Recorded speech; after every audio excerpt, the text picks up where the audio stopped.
नमस्कार, उत्तराखंड समाचार में आपका स्वागत है। मैं शिखा त्यागी। सबसे पहले एक नजर सुर्खियों पर। राष्ट्रीय शिक्षा नीति 2020 पर जागरूकता फैलाने के लिए वेबिनार का आयोजन। रक्षा मंत्री राजनाथ सिंह के साथ शिक्षा मंत्री ने लिया भाग।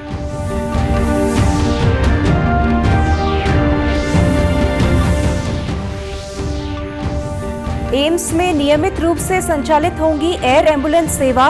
डीजीसीए से एम्स को मिली अनुमति। देश के किसी भी कोने से मरीजों को तत्काल लाया जा सकेगा ऋषिकेश। मुख्यमंत्री ने दिए अपनी सरकार पोर्टल बनाने के निर्देश। सभी ई डिस्ट्रिक्ट की सेवाओं को पोर्टल के माध्यम से जनता तक पहुंचाने का उद्देश्य।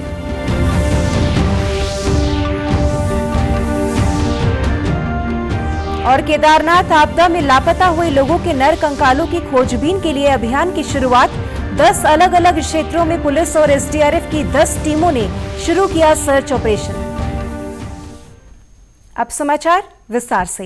रक्षा मंत्री राजनाथ सिंह ने आज अन्य मंत्रियों के साथ राष्ट्रीय शिक्षा नीति 2020 पर आयोजित वेबिनार में भाग लिया। इस दौरान शिक्षा मंत्री रमेश पोखरियाल निशंक और केंद्रीय मंत्री किरेन रिजिजू ने एनएसएस, एनसीसी और नेहरू युवा केंद्र संगठन के स्वयं सेवकों को संबोधित किया। राष्ट्रीय शिक्षा नीति 2020 को मंजूरी दे दी है और भारतीय इतिहास में यह पहली ऐसी पॉलिसी है जिसके निर्माण में देश के 2.5 लाख ग्राम पंचायतों और 6,600 ब्लॉक्स और 676 जिलों की भागीदारी हुई है। यह कोई छोटी बात नहीं है। इसका निर्माण बड़ी संख्या में शिक्षकों, शिक्षाविदों, अभिभावकों और अन्य नागरिकों द्वारा दिए गए 2 लाख से भी अधिक सुझावों को ध्यान में रखकर किया गया है।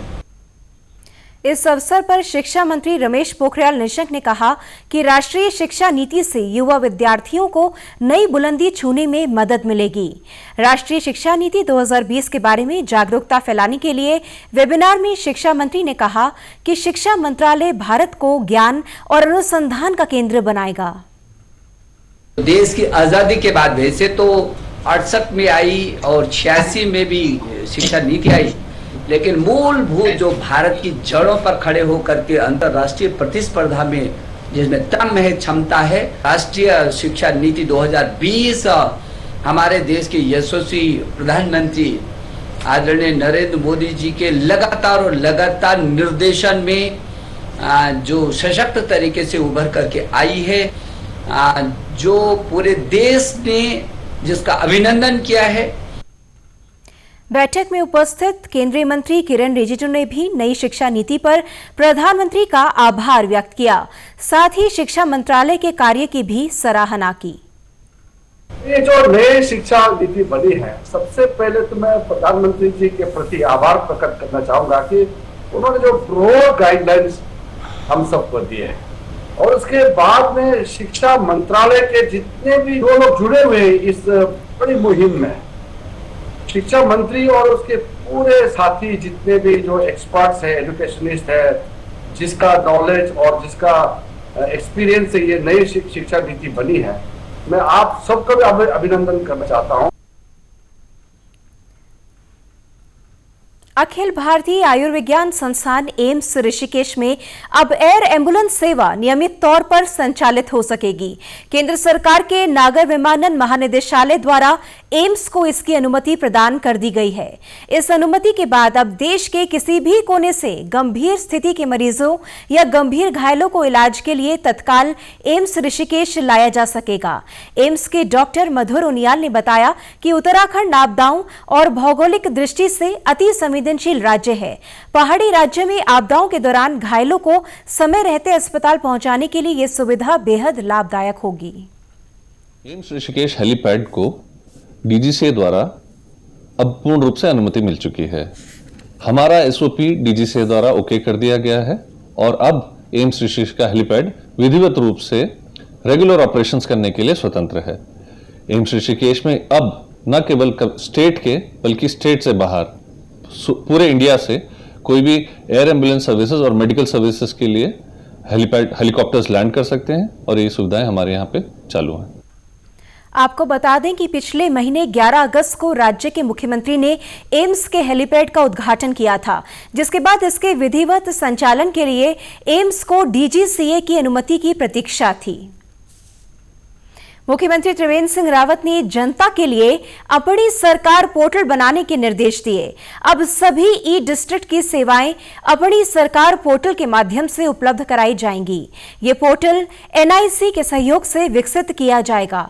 सचिवालय में सेवा का अधिकार और ई डिस्ट्रिक्ट पोर्टल की प्रगति की समीक्षा के दौरान मुख्यमंत्री ने अधिकारियों को निर्देश दिए कि सेवा के अधिकार के अंतर्गत सभी 243 नोटिफाइड सेवाओं को 3 माह के अंदर ऑनलाइन किया जाए, जिससे जनता घर बैठे ही इन सेवाओं का लाभ उठा सके। मुख्यमंत्री ने निर्देश दिए कि सभी विभागों के विभाग अध्यक्षों को इसके लिए नोडल ऑफिसर बनाया जाए। रोजगार सृजन से संबंधित बैठक में मुख्यमंत्री त्रिवेंद्र सिंह रावत ने एमएसएमई, ग्राम्य विकास, पर्यटन, लोक निर्माण, श्रम आदि विभागों की कार्य योजना की समीक्षा की। इस अवसर पर मुख्यमंत्री ने कहा कि रोजगार के अवसरों का सृजन राज्य सरकार की सर्वोच्च प्राथमिकता है। उन्होंने कहा कि स्वरोजगार के इच्छुक युवाओं को बैंकों से ऋण मिलने में परेशानी नहीं होनी चाहिए। साथ ही रोजगार सृजन के लिए हर विभाग लक्ष्य निर्धारित कर कार्य योजना बनाए। उन्होंने कैंपा के माध्यम से ज्यादा रोजगार के लिए अवसर सृजित करने के लिए समेकित कार्य योजना बनाने पर भी जोर दिया। इसके लिए इंटीग्रेटेड डिस्ट्रिक्ट प्लान तैयार करने और हर 2 महीने में कैंपा गवर्निंग बॉडी की बैठक आयोजित करने के निर्देश दिए। मुख्यमंत्री ने कोविड-19 के इस दौर को साक्षरता अभियान से जोड़ने की बात कही। इसके लिए उन्होंने फिर से पूरा डेटा तैयार करने और ईच वन टीच वन की व्यवस्था पर ध्यान देने की जरूरत पर बल दिया।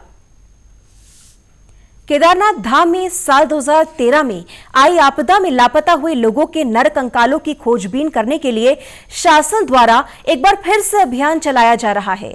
इसके तहत आज रुद्रप्रयाग में जिले में 10 टीमों का गठन करते हुए इनके सदस्यों को 10 अलग अलग मार्गों के लिए रवाना किया गया है। ये टीमें आसपास के क्षेत्रों और ग्लेशियरों में नर कंकाल खोजने का कार्य करेंगी। टीम में चमोली और पौड़ी जिलों से भी पुलिस और एसडीआरएफ के जवान शामिल किए गए हैं। सभी टीमों को उनके आवंटित मार्ग क्षेत्रों पर सर्च करने के बाद शाम होने पर सुरक्षित स्थानों पर कैंपिंग करते हुए रात्रि विश्राम करने के निर्देश दिए गए हैं। इसके बाद ये टीमें दूसरे दिन अभियान को आगे बढ़ाएंगी। राज्य में कोरोना संक्रमित लोगों की संख्या लगातार बढ़ती जा रही है। कल रात जारी हेल्थ बुलेटिन के अनुसार प्रदेश में 1391 कोरोना संक्रमितों के नए मामले सामने आए। प्रदेश में अब कुल एक्टिव मामलों की संख्या 10,739 है, जबकि 23,085 लोग स्वस्थ हो चुके हैं। राज्य में कुल 438 कोरोना संक्रमित लोगों की मृत्यु हुई है। वहीं कोविड-19 से उत्पन्न परिस्थितियों के कारण बेरोजगार उत्तराखंड वासियों को उपनल के माध्यम से रोजगार के अवसर उपलब्ध कराए जाने के संबंध में सरकार द्वारा शासनादेश जारी किया गया है। सरकार ने इस संबंध में राज्य में वापस आए लोगों को उनके अनुभव, योग्यता और कौशल के अनुसार उनके निवास स्थान के नजदीक उपनल के माध्यम से 11 महीने का अस्थायी रोजगार प्रदान किया जाएगा। स्वास्थ्य, हाउसकीपिंग, हॉस्पिटैलिटी और तकनीक आदि क्षेत्रों में मांग के सापेक्ष उपनल में पंजीकृत भूतपूर्व सैनिकों और उनके आश्रितों के उपलब्ध न होने की स्थिति में कोविड-19 महामारी के कारण बेरोजगार उत्तराखंड वासियों को रोजगार उपलब्ध कराया जाएगा।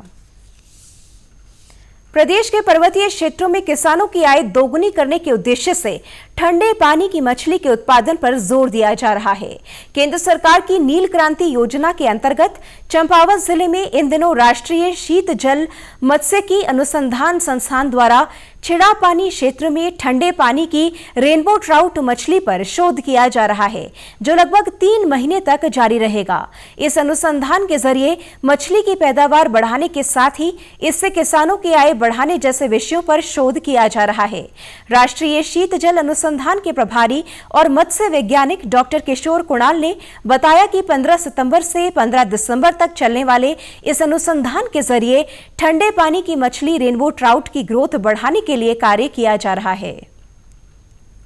तो ब्रूड स्टॉक डाइट हम एक स्पेशल बनाया है हमारे संस्थान के अन्य वैज्ञानिकों ने, तो उसकी यहाँ पे ट्रायल हम करने जा रहे हैं। जो 3 महीने हमारा ट्रायल लगभग चलेगा, उसमें ये हम जान पाएंगे कि हमारा जो बनाया हुआ फीड है उससे इनके ब्रीडिंग में और एग की क्वालिटी में और एग के नंबर में कितना सुधार हुआ है, और आगे ये टेक्नोलॉजी, ये फीड हम किसानों को दे पाएंगे। आपको बता दें कि रेनबो ट्राउट ठंडे पानी की विदेशी मछली है जो 10 से 15 डिग्री सेल्सियस तापमान पर पाई जाती है। कई पोषक तत्व होने के कारण इस मछली की मांग दिनों दिन बढ़ रही है, लिहाजा इसका बाजार मूल्य 1000 से 2500 रुपए प्रति किलो है। श्रीदेव सुमन विश्वविद्यालय गोपेश्वर परिसर में स्नातक और स्नातकोत्तर की अंतिम वर्ष की परीक्षाएं शुरू हो गई हैं।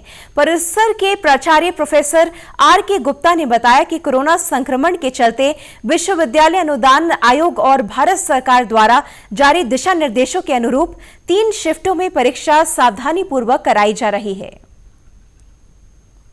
निर्धारित दिशा निर्देशों के अनुसार केवल 20 विद्यार्थियों को ही एक कमरे में बैठाया जा रहा है, और जो भी और किसी का टेम्परेचर अगर ज़्यादा पाया जाता है तो उसके संबंध में जो भी प्रक्रिया है उसका पालन करते हुए उसको अलग कमरे में बैठा दिया जाता है। और इसके साथ साथ अच्छी बात यह है कि सभी विद्यार्थियों के द्वारा इस परीक्षा में पूरा सहयोग किया जा रहा है, और लगभग 100% परीक्षार्थी परीक्षा में भाग ले रहे हैं। श्रीदेव सुमन विश्वविद्यालय गोपेश्वर परिसर के media coordinator professor DS Negi ने जानकारी दी कि प्रत्येक परीक्षार्थी की थर्मल स्क्रीनिंग करने के बाद ही उन्हें पहले से सैनिटाइज्ड परीक्षा कक्षों में जाने की अनुमति दी जाती है। इस वर्ष की जो परीक्षाएं हैं बहुत सावधानी पूर्वक संचालित की जा रही हैं। भारत सरकार, राज्य सरकार और UGC द्वारा और विश्वविद्यालय द्वारा जो भी दिशा निर्देश हैं कोरोना संक्रमण को देखते हुए उसी के अनुरूप यहाँ पर परीक्षाएं संचालित की जा रही है, जिसमें प्रमुख रूप से हर परीक्षार्थी को मास्क पहन करके आना जरूरी है, और हर परीक्षार्थी का थर्मल स्कैनिंग परीक्षा में बैठने से पूर्व किया जाता है, और सारे जो परीक्षा कक्ष हैं उन सबको सैनिटाइज करने के बाद ही परीक्षार्थी को उसमें बैठने दिया जाए। उत्तराखंड के समाचारों में आज बस इतना ही। चलते चलते मुख्य समाचार एक बार फिर। राष्ट्रीय शिक्षा नीति 2020 पर जागरूकता फैलाने के लिए वेबिनार का आयोजन। रक्षा मंत्री राजनाथ सिंह के साथ शिक्षा मंत्री ने लिया भाग।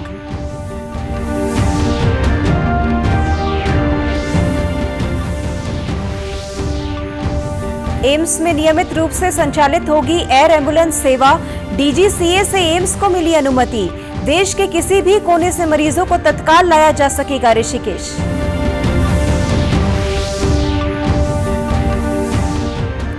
मुख्यमंत्री ने दिए अपनी सरकार पोर्टल बनाने के निर्देश।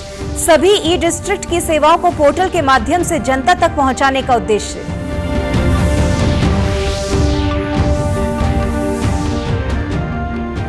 और केदारनाथ आपदा में लापता हुए लोगों के नर कंकालों की खोजबीन के लिए अभियान की शुरुआत।